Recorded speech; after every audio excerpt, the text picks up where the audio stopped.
오늘 하나님께서 우리에게 주시는 말씀은 요한일서 3장 1절에서 10절까지의 말씀이 되겠습니다. 우리 한 절씩 교독하도록 하겠습니다. 제가 먼저 봉독합니다. 보라, 아버지께서 어떠한 사랑을 우리에게 베푸사 하나님의 자녀라 일컬음을 받게 하셨는가. 우리가 그러하도다. 그러므로 세상이 우리를 알지 못함은 그를 알지 못함이라. 사랑하는 자들아, 우리가 지금은 하나님의 자녀라. 장래에 어떻게 될지는 아직 나타나지 아니하였으나 그가 나타나시면 우리가 그와 같을 줄을 아는 것은 그의 참모습 그대로 볼 것이기 때문이니. 주를 향하여 이 소망을 가진 자마다 그의 깨끗하심과 같이 자기를 깨끗하게 하느니라. 죄를 짓는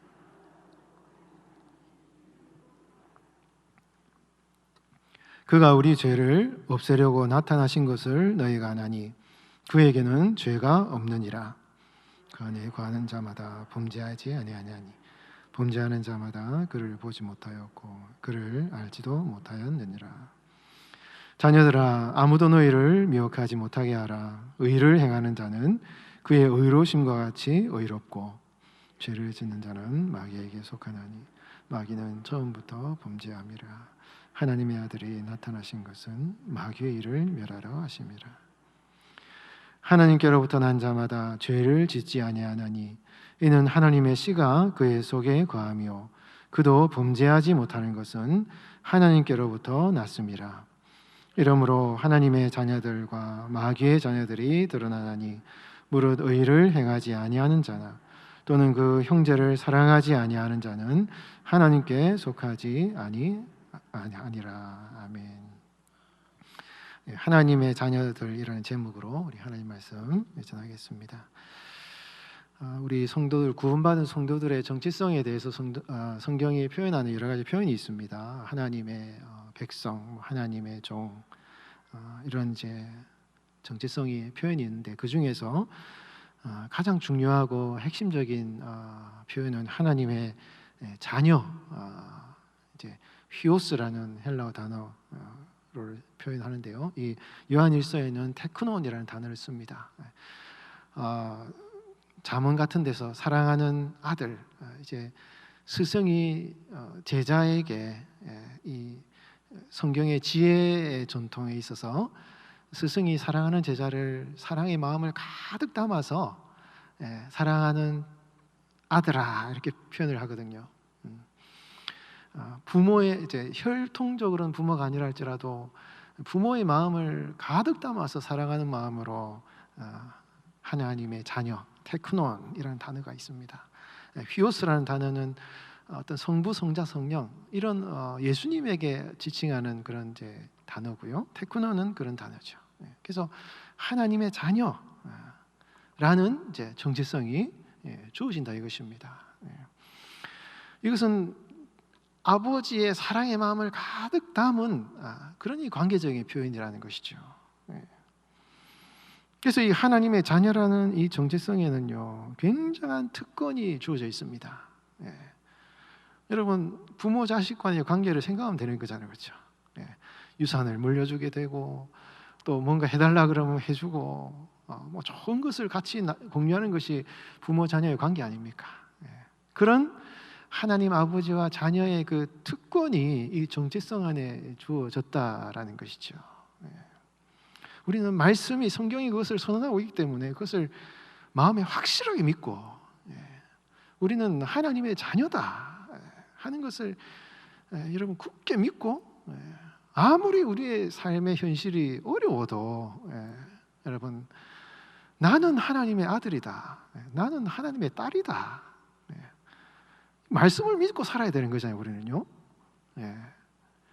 우리의 상황이나 환경을 보면 그는 불신적인 것입니다. 하나님의 말씀을 붙들고 상황을 이기는 것이 믿음 생활이죠. 하나님은 우리를 하나님의 자녀라고 분명히 선언했기 때문에 아무리 어려워도 하나님의 자녀다라는 사실을 확실하게 믿고 그것을 꽉 붙드는 성도가 믿음이 있는 성도예요. 이 성경은 우리는 하나님의 자녀다라고 선포하고 있기 때문에 그것을 꼭 붙들고 살아가야 된다 이것입니다. 하나님의 자녀이기 때문에 그 많은 특권들을 전제하고 있는 거예요. 하나님의 자녀라는 정체성은. 많은 좋은 것들을 누릴 수 있는 권한과 권리가 주어져 있다 이것입니다. 근데 그 중에서도 가장 중요한 특권이 있어요. 그게 뭐냐면 하나님의 자녀에게는 하나님이 하나님의 씨를 준다 표현하고 있어요. 씨, 스펠마라는 단어인데 이 씨라는 것은 하나님께서 성도들에게 하나님의 씨앗을 주신다 그러는데요. 이게 뭐냐면은 여러분 오늘 본문에 나와 있지만 이거는요, 우리 성도들로 하여금 거룩한 삶을 살아갈 수 있는 능력이에요. 하나님의 명령과 율법을 행할 수 있는 능력이에요. 거룩하신 예수님을 닮아갈 수 있는 힘과 능력이에요. 여러분 꽃을 한번 생각해 보셔요. 조화가 있고 생화가 있습니다. 조화는 겉으로 보면 아주 화려하게 만들어져 있습니다. 아름답게 피어져서 만들어져 있습니다. 그런데 조화는 살아있는 생명이 아닙니다. 죽어 있어요. 겉으로 보면 아주 화려하게 피어져 있는 것 같지만 성장하지 않습니다. 자라가지 않아요. 그러나 여러분 생화는 어떻습니까? 생화는 여러분 때로는 꽃잎이 떨어지기도 하고 때로는 바람이 불고 뭔가 병충해를 맞기도 하고 시들기도 합니다. 그러나 이 생화는 살아있어요. 생명이 있습니다. 때로는 시들기도 하고 겨울이 되면은 뭐 꽃잎이 떨어지기도 하고 항상 가지만 남지만 다시 꽃이 핍니다. 다시 자라납니다. 다시 열매가 맺습니다. 이 조화와 생화의 차이를 생각해 보면 돼요. 하나님께서 우리 하나님 자녀들에게 하나님의 스펠마, 하나님의 씨앗을 주셨는데 이거는 하나님의 생명이기 때문에 그 씨앗이 있다고 해서 우리가 뭐 전혀 죄를 짓지 않거나 우리가 완벽하게 거룩한 존재로 살아간다라고 보장하지는 않습니다. 그러나 여러분 때로는 넘어지고 실수해서 죄를 짓기도 해요. 그러나 그 안에 생명이 있기 때문에 다시 태어납니다. 거듭해서 태어나게 되어 있어요. 날마다 새롭게 성장하고 변화됩니다. 그것이 하나님의 씨앗, 하나님의 이 씨, 스펠마, 이거의 능력이 된다 이것이에요. 하나님의 자녀들에게는 이 하나님의 씨가 그 속에 거하기 때문에 여러분 성경 이 표현을 잘 생각해야 돼요. 하나님께서 여러분들에게 하나님의 그 스펠마를 주셨기 때문에 이거는 우리가 살아가면서 어렵고 힘든 실패의 경험들을 할지라도 낙심해서는 안 되고 좌절해서는 안 되고 포기해서는 안 되고 그 하나님의 은혜와 생명의 능력을 믿고 다시 한번 일어서서 하나님의 형상을 닮아가는 이 성도의 능력이 우리에게 주어져 있다라는 것을 기억하고 우리가 여러분 그 하나님의 그 능력을 믿고 우리가 신앙생활을 해야 된다라는 것을 말씀하고 있는 것이에요. 오늘 본문 말씀에 우리 9절 말씀 우리 같이 한번 읽어보도록 하겠습니다. 시작.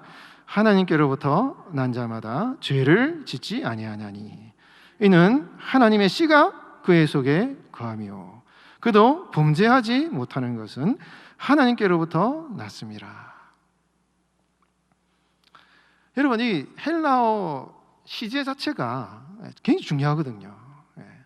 하나님께로부터 난 자마다 죄를 짓지 아니하나니 죄를 짓지 않는다. 죄를 행하지 않는다. 요한 일서가 행함을 굉장히 강조하거든요. 행함과 진실함으로 형제를 사랑하라 이러거든요.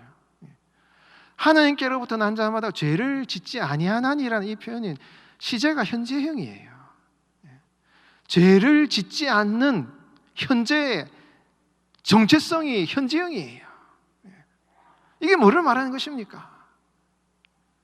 과거에 아무리 죄를 짓지 않는 거룩한 삶을 살아가더라도 그것이 현재 우리의 삶을 보장해 주지 못한다는 것을 말하는 것이죠. 보장해 주지 못합니다. 옛날에 아무리 하나님 뜻대로 거룩하게 살아도 지금 내가 주님의 뜻대로 죄를 짓지 아니하고 살아가지 않는 것이 중요하다는 것이에요. 동시에 과거에 아무리 많은 죄를 짓고 부족한 모습이 많아도 다시 오늘 지금 하나님의 그 은혜와 능력으로 지금 하나님의 뜻대로 살아가는 성도들이라면 그 사람은 하나님께로부터 난 자라 이것이죠. 그리고 여러분, 미래에 앞으로 내가 어떻게 하겠다라는 것이 중요한 게 아니에요. 지금 내가 안 하고 있는데 앞으로 어떻게 하겠다 이런 게 중요한 게 아니에요. 앞으로 어떻게 내가 하든 중요한 것은 지금 내가 하고 있느냐 안 하고 있느냐, 죄를 짓고 있느냐 안 짓고 있느냐, 이게 중요하다 이것입니다. 그래서 하나님께로부터 난 자마다 죄를 짓지 아니한다는 이것은 고정적이거나 어떤 폐쇄적인 것이 아니라 개방적인 것이고 열려있는 선언을 얘기하는 것인데, 그것은 지금 현재 성도의 삶이 하나님의 뜻대로 주님의 말씀대로 살아가고 있느냐 없느냐에 따라서 이 사람은 하나님의 사람인가 마귀에게 속한 자인가 이게 결정된다라는 것입니다. 하나님의 씨가 그 속에 거하며 그도 범죄하지 못하는 것은 하나님께로부터 났습니다. 이 하나님께로 난 사람의 정체성의 핵심은 하나님의 씨가 그 속에 거하는 것인데, 이 사람은 하나님께서 그의 삶에 거듭나는 생명의 은혜를 주셨기 때문에 잠깐은 과거든 지금이든 죄를 지을 수도 있고 실패할 수도 있고 넘어질 수도 있지만 하나님의 씨가 그 안에 거하기 때문에 이 사람은 결국은 성장하고 발전하고 하나님의 사람으로 변화되어지는 그런 은혜를 그가 주시기 때문에 결국은 하나님께서 그 사람을 하나님의 사람으로 빚어가신다는 이 은혜를 이제 얘기를 하고 있다 이것입니다. 여러분, 요한일서가 사도 요한이 행함을 굉장히 강조해요. 아무리 마음속에 뭐 생각 속에 지식 속에 사랑한다 사랑한다 사랑한다 얘기를 많이 들어도 사랑을 행하지 않으면 그게 무슨 사랑이냐. 행함을 굉장히 강조해요.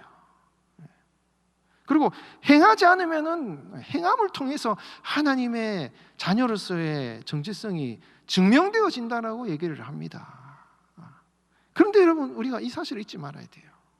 그렇게 행함을 강조하는 이 사도 요한이 그 행함의 근본적인 원인과 그 행함의 능력이 어디에서 주어지느냐를 분명하게 선언을 하고 있습니다.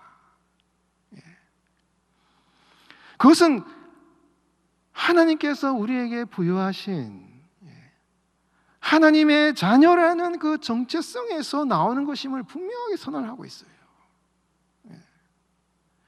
여러분, 우리가 하나님의 뜻대로 하나님을 사랑하고 성도를 사랑하고 이 사랑하는 삶을 살아갈 수 있는 이유가 무엇에 있습니까?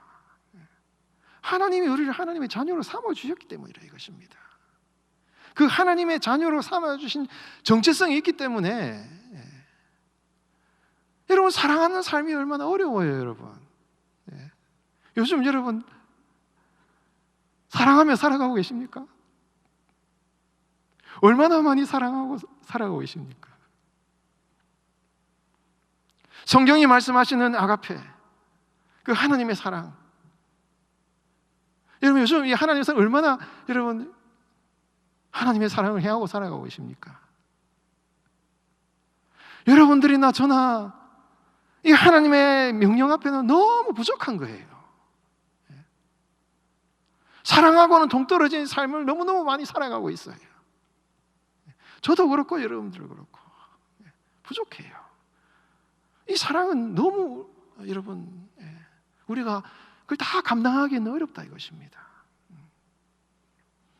그럼에도 불구하고 우리가 여러분 그럼에도 불구하고 우리가 이 믿음의 삶을 살아갈 수 있는 것은 하나님께서 우리를 하나님의 자녀로 부르셨고, 우리의 실패를 넘어서서 하나님이 우리 안에서 하나님의 일을 하시겠다라고 선언하고 있고, 하나님의 씨앗과 하나님의 능력, 하나님의 스펠마가 우리 안에 있다라는 이 사실을 성경이 선언하고 있기 때문에 주님 그렇습니다.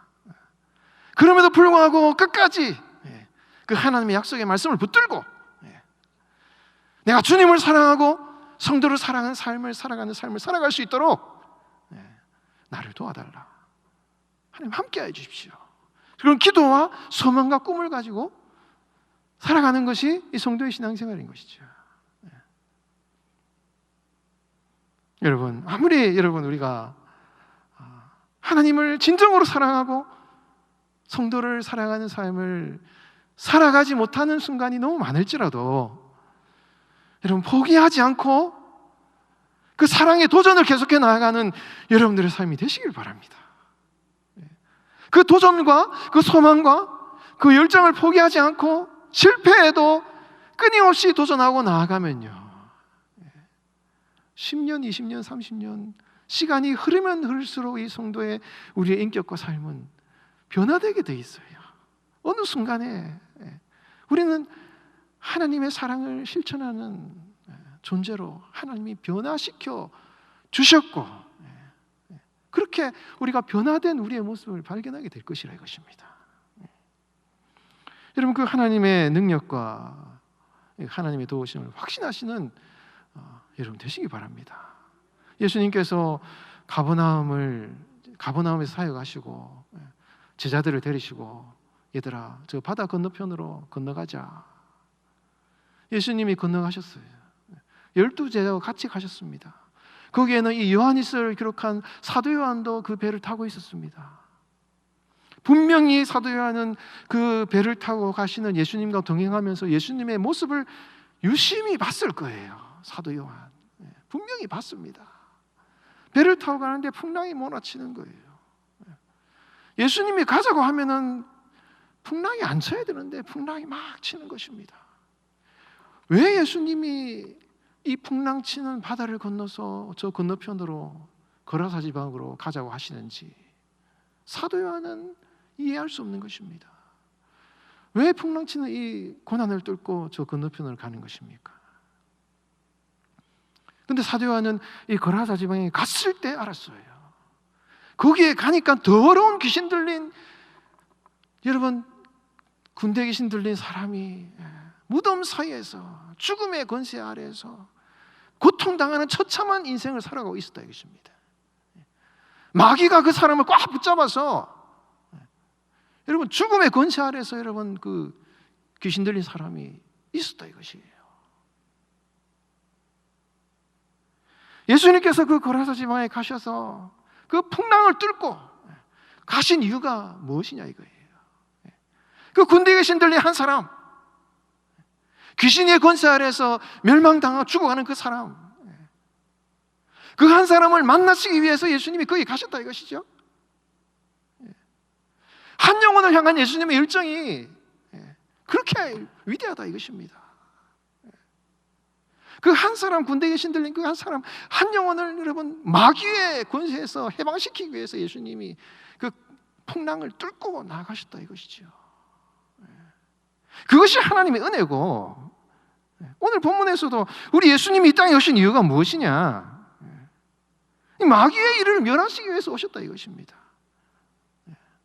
하나님의 씨앗, 하나님의 자녀로서의 정체성을 그들에게 부여하셔서 마귀의 권세를 죽어가는 그 사랑하는 그 사람을 구원하셔서 하나님의 자녀로 삼기 위해서 아무런 조건도 자격도 없는 사람을 예수님이 찾아가신 것이 바로 예수님의 은혜다 이것이죠. 그 군대 귀신 여러분 만난 사람과 그 군대 귀신을 만나서 그 사람을 군대 귀신을 쫓아내시고 그 귀신을 돼지에게 다 들어가게 하셔서 갈릴리 호수에 다 여러분 돼지가 빠져 죽게 하셨지 않습니까? 마귀를 다 멸망시키는 것이 예수님의 일이라 이것이에요. 그리고 여러분 혈루증 든 여인, 여러분 그렇게 고통당한 질병으로 고통당하는 그 여인의 사랑하는 아브라함의 딸, 여러분 이 딸, 자녀라는 표현을 계속 하고 있어요, 여러분. 야이로의 딸, 사랑하는 딸아. 살려주잖아요, 죽음에서. 마귀의 권세에서 해방시키시고 연약한 질병을 고쳐주시고 죽음의 권세에서 사람을 일으키시는 이런 일을 하시면서 우리 예수님께서 그 구원받은 사람들을 향해서 사랑하는 나의 딸, 사랑하는 나의 아들, 그들에게 하나님의 자녀로서의 정체성을 다 부여하시면서 그들을 고통에서 구원하시는 하나님의 은혜, 예수님의 은혜, 그들을 찾아가신 예수님의 찾아가심, 그들을 마귀의 권세에서 구원하셔서 하나님의 자녀를 삼으신 이 모습을 우리가 볼 수 있다 이것이죠. 그들을 찾아가신 우리 예수님께서 여러분들도 다 찾아오셨죠, 여러분? 여러분들도 다 찾아오셨죠? 저한테도 다 찾아오셨고 여러분들도 다 찾아오셨다 이것입니다. 여러분, 우리의 영적인 존재, 우리의 영적인 상황, 이게 너무 중요한 것입니다. 우리가 예수님 믿어서 구원받았는데 여전히 우리의 삶의 과거의 습관, 옛사람의 어떤 습관과 이런 것들이 남아있을 수 있어요. 예수님을 믿고 구원받았는데 여전히 여러분 죄짓고 참 저 사람 너무하다, 예수 믿는데 왜 저렇게 사나, 이럴 수 있습니다. 반대로 예수님 안 믿는데 아주 번들하게 사는 사람 많이 있습니다. 도덕적으로 깨끗하게 살아가는 사람이 있습니다. 그러나 여러분, 성경은 그 사람의 겉으로 드러나는 외적인 모습에 대해서 관심을 갖지 않아요. 그 사람이 어떠한 영적인 정체성을 가지고 있느냐, 이 사람이 하나님께 속한 사람이냐, 하나님으로부터 난 사람이냐, 그의 영적인 혈통이 어떻게 바뀌었느냐, 이 사람이 하나님의 자녀냐 아니면 마귀의 자녀냐, 이게 중요하다 이것이에요. 왜 그렇습니까? 그 사람은 지금 현재 하나님의 자녀가 되어오면 그 사람은 앞으로 하나님의 자녀로서 거듭나고 변화되는 그 소망과 가능성이 그에게 주어진다 이것이죠. 현재는 어렵고 힘들지만, 어렵지만. 그래서 여러분, 2절 말씀 우리 같이 한번 읽어보겠습니다. 2절 말씀 같이 읽습니다. 시작. 사랑하는 자들아, 우리가 지금은 하나님의 자녀라. 장래에 어떻게 될지는 아직 나타나지 아니하였으니 그가 나타나시면 우리가 그와 같을 줄 아는 것은 그의 참모습 그대로 볼 것이기 때문이니. 여러분, 사도 바울이 고린도서 13장에서 우리가 지금은 거울로 보는 것 같이 희미하나 그때는 얼굴과 얼굴을 대하여 볼 것이요. 지금은 우리가 모든 것이 부족하고 연약하지만 장차 우리 예수님을 만나서 천국에서는 예수님과 같이 우리의 모습이 변화되고, 여러분, 변화된 것만큼 하나님을 봐요. 천국에 가면 예수님의 형상으로 변화되기 때문에 예수님의 모습을 그대로 얼굴과 얼굴을 대하여 봅니다. 이 땅에서도 마찬가지예요. 우리가 주님의 모습으로 변화된 것만큼, 우리의 인격이 성숙된 것만큼 하나님을 만나고 봅니다. 그렇게 아직 장래에 어떻게 나타날 것을 알지 못하지만 그 소망을 가진 자마다, 3절 같이 한번 읽어볼까요? 3절 시작. 주를 향하여 이 소망을 가진 자마다 그의 깨끗하심과 같이 자기를 깨끗하게 하느니라. 하나님의 자녀로서의 정체성을 가진 성도는 현재의 모습과 함께 앞으로 우리가 변화시켜 주실 하나님의 장래의 변화된 모습을 소망하며 바라보기 때문에 하나님이 주시는 그 하나님의 그 은혜 안에서 날마다 깨끗하여지고 거룩하여지고 변화되어지는 이런 은혜를 누리게 된다라는 것입니다. 여러분들은 다 예수님 믿고 예수님 영접하셨잖아요. 다 예수님 믿고 하나님의 자녀가 되었습니다. 믿으십니까? 여러분 다 하나님의 자녀가 되었어요. 너무너무 많은 축복과 권리가 여러분들에게 주어져 있습니다. 근데 그 중에서 가장 중요한 것, 하나님께서 여러분들에게 하나님의 씨앗을 여러분들의 영혼 깊숙한 곳에 심어주셨습니다. 거기에서 하나님의 거룩한 능력이 나타나게 돼 있어요. 지금 내 삶의 모습이 부족하다고 해서 낙심하지 마십시오. 사랑하며 살아라. 하나님의 말씀대로 행하라는 그 하나님의 명령 앞에서 그렇게 나 살아가지 못하고 있는데 어떻게 합니까? 라고 여러분 좌절하지 마십시오. 다만 우리가 해야 될 것은 나는 하나님의 자녀라는 정체성, 하나님 우리에게 부여하신 그 정체성, 우리는 마귀에게 속한 자가 아니라 하나님께 속한 자다. 여러분, 마귀가 여러분 예수 구원받은 성도들의 영적인 영향력을 미칠 수 없습니다. 여러분, 예수님의 자녀들, 하나님의 자녀들한테는 마귀가 영적으로 들어올 수가 없어요. 이거를 여러분 잘 알아야 됩니다. 절대 마귀는 들어올 수 없습니다. 성령께서 함께 하시는 인간의 영혼에 어떻게 마귀가 역사할 수 있습니까? 다만 여러분 우리가 습관적으로 어떤 인간의 어떤 지식이나 어떤 습관 때문에 그런 마귀가 하는 행동들을 할 수는 있겠지만, 그러나 영적인 영향력을 절대 미칠 수 없습니다. 이거를 확신해야 돼요, 여러분. 이게 성경의 가르침입니다. 그렇기 때문에 우리는 마귀에 속한 자가 아니라 하나님께 속한 자예요. 하나님의 씨앗이 우리의 삶에 주어져 있기 때문에 그 하나님의 약속의 말씀을 믿고 주님 내 안에서 주님의 거룩함을 이루어달라는 기도와 소망과 열정을 가지고 포기하지 않고 나아갈 때 하나님께서 결국 우리의 삶을 거룩한 사람으로 변화시켜 주시는 그런 은혜를 주실 것입니다. 그 소망을 가지고 여러분, 이 사도 요한 그 소망을 가지고 살아가라 라고 사도 요한이 그 교회 성도들에게 그렇게 사랑의 마음으로 권면하고 있고, 이것이 바로 성령께서 여러분 한 분 한 분에게 주시는 하나님의 음성임을 믿음으로 아멘하고 받으시는 여러분 되시기 바랍니다. 그래서 정말 하나님이 기뻐하시는 거룩한 하나님의 사람으로 날마다 변화되는 그런 성도 삶이 되셔서 장차 하나님 앞에 갔을 때 여러분 그 예수님을 정말 만나는 그 축복을 소망하며 오늘 살아가시는 여러분의 삶이 되시기를 주의 이름으로 축원드립니다.